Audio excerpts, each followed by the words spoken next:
Very good afternoon, everyone. Charles here. FRGNT daily chart analysis. Pardon the noise. It's just approaching now 3 o'clock in the afternoon here in Milan, and we have finally had some movement here on GBP US dollar. So, as always, Mr. Transparency, let's take a look at what we did this morning. So 7 hours ago, there was a full breakdown of the day ahead. But to be particular, let's have a look to see.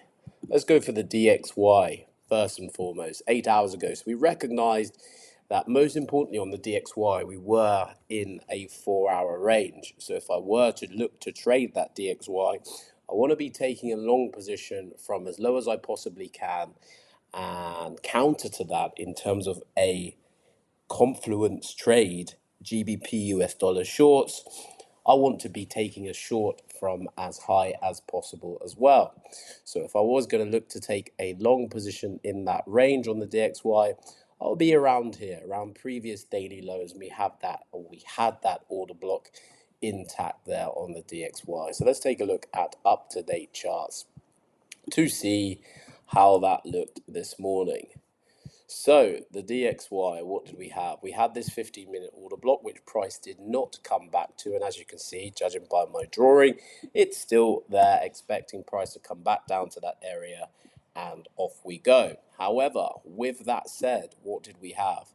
We had another point of interest on that DXY, particularly on that lower time frame.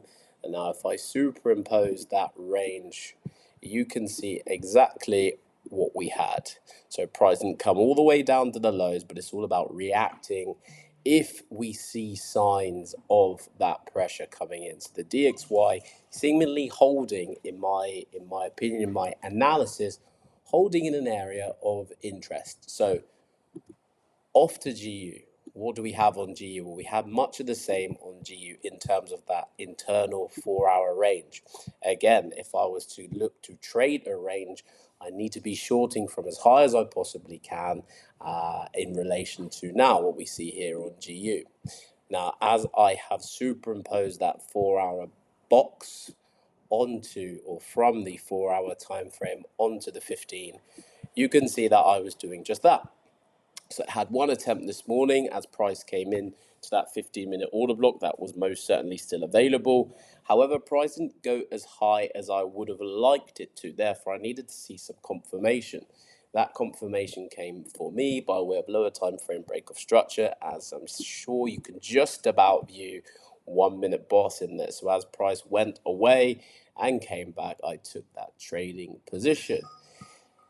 Alerts are going berserk. Nevertheless, price went down and then it came back out to stop me at break even. It is what it is. It allowed me then to take a better position from the 1-minute order block that we had right there up at the highs. Again, refer back to, if I'm going to take a trade a range, I will only take that position from as high as what I possibly can if I'm looking to short, and as low as I possibly can if I'm looking to long. So I was able to do that here on GU.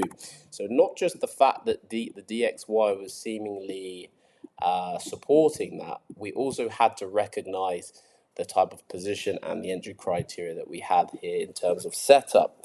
So in terms of the setup on GU, particularly looking at that weekly time frame, we have closed above that weekly 50 MA. So I was expecting price to look to reject that 50 MA, and I'm still expecting that. But most importantly, if I get my words out, let's take a look at that daily time frame. So in terms of the here and now, price is most definitely respecting that daily 50 MA. We're throwing wicks to the high, but most importantly as well, we are failing to break and close above this daily order block. That is very much so still intact.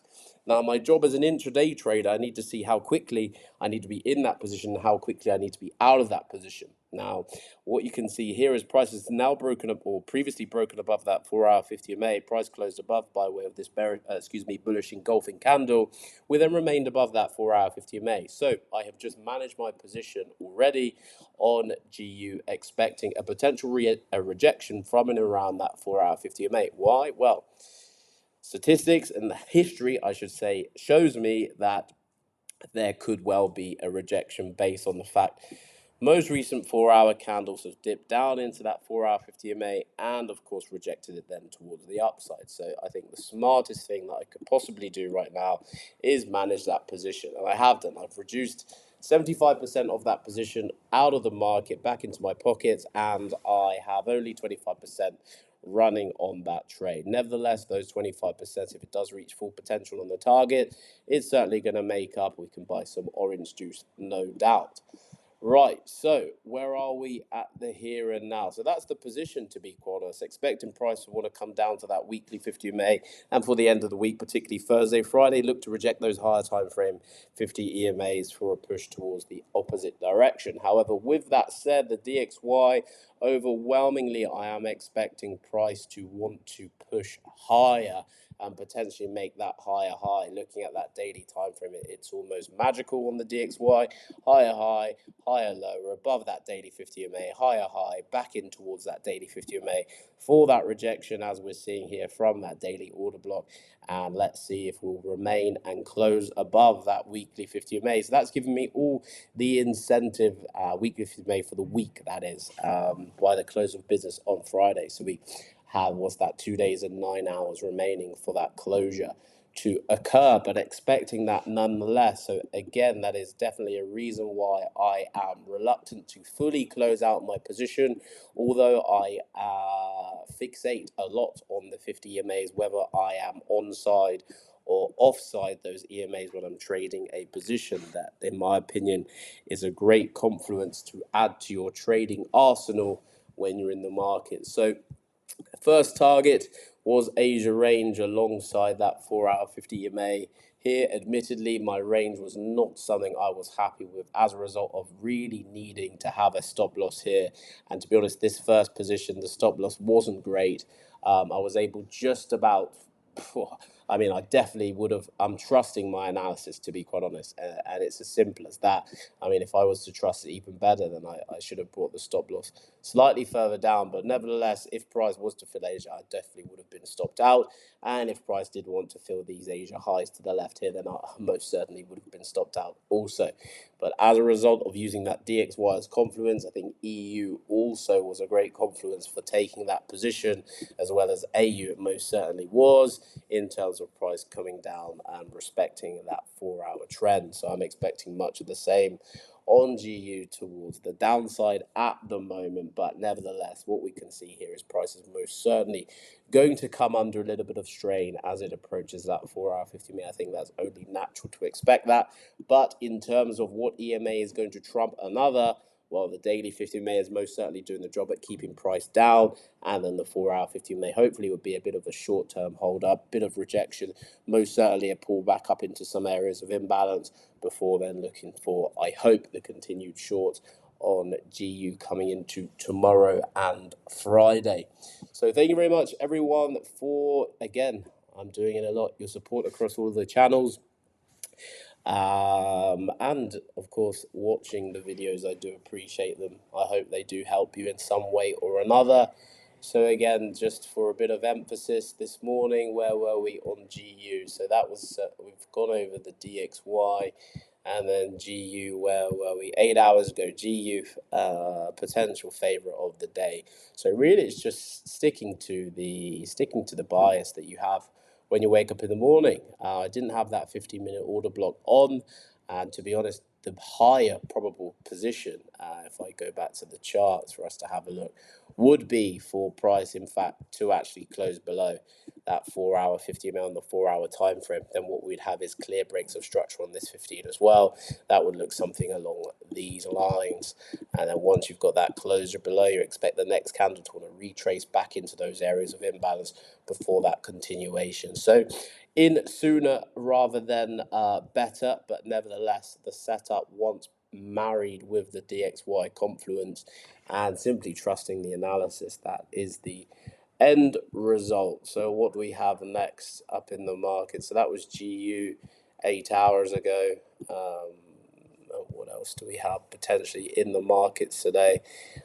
Where are we? Let's head to the top here to see what we have. Just scoping out what else there could be. UJ potential shorts, definite favourite for me as a result of this break of structure on the 4-hour time frame. First break of structure of that 4-hour 50 MA. Of course, upon the short, we are then capped by management by that 4-hour 50 MA. As well as that, of course, the weekly looks incredibly bullish, but just based off intraday perspective, intraday structure, I think US dollar JPY looks quite nice for a short. But what that means is I need to find a valid point of interest on the DXY where I foresee the DXY to potentially have a turnaround to also go short. Potentially, this is that 15-minute order block that we have here. So I've got alerts galore on the DXY as it pushes high and low, and that will give me my overall confluence and bias for taking those cross pair trades. What else am I having a look at? AUD USD also for a potential buy, but again, if I'm looking to take a long on AU, when is the DXY ready for that turnaround? And I don't see any valid 15-minute order blocks in and around that area. But what we do have is the fact that if this range continues and this 4-hour candle within the next 48 minutes simply just finds its way back into the range, then of course it's going to bring in some nice plays, particularly into or onto rather AU, as the dollar would then look to find some weakness from in and around that 4-hour range, 4-hour 50 EMA, and that will push us nicely up into some profits on AUD USD. So it's all about confirmation for me. It always has been, just using it more of emphasis now that you guys, I hope, are becoming familiar with the way that I trade. So again, thank you very much for your time. Your patience. Have been off TradingView for a while, but it is most certainly appreciated. All the very best in your trading journey, and as I always say, you'll most definitely hear from me again soon. Thank you very much, everyone. That's Charles.